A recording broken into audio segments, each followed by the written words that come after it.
అబ్రహాము దేవుని మహిమపరచి ఆయన వాగ్దానము చేసిన దానిని నెరవేర్చుటకు సమర్థుడని రూఢిగా విశ్వసించి విశ్వాసము వలన బలమునొందెను.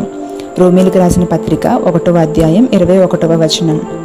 అబ్రహాము తన శరీరం వంక చూసుకుంటే అతనికి స్పష్టంగా తెలిసిపోయేది అది మృతతుల్యమని.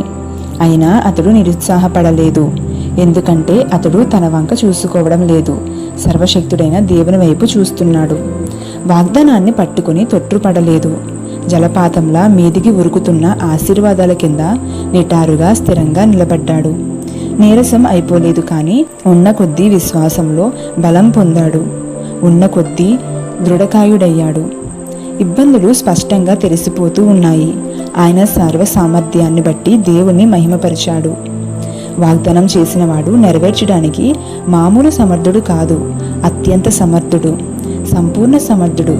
ఎంత సమర్థుడంటే ఆ సామర్థ్యత ముందు ఆ వాగ్దానం నెరవేర్చడం అన్నది ఎంతో అల్పమైన విషయం. దేవుని శక్తి సామర్థ్యాలు అపారం. లోటు అంతా మనలోనే ఉంది. మన వేడుకోళ్ళు, మన ఆలోచనలు, ప్రార్థనలు చాలా తక్కువ స్థాయిలో ఉంటాయి. మనం ఆశించేది చాలా అల్పమైన వాటిని ఆయన మనలను శ్రేష్టమైన సంగతులను గురించి ఆలోచించమని అంటున్నాడు. మనల్ని గొప్ప గొప్ప విషయాలు అందుకోవడానికి అర్హుల్నిగా చేయాలని చూస్తున్నాడు. ఆయన్ని అపహాస్యం పాలు చేయవచ్చా?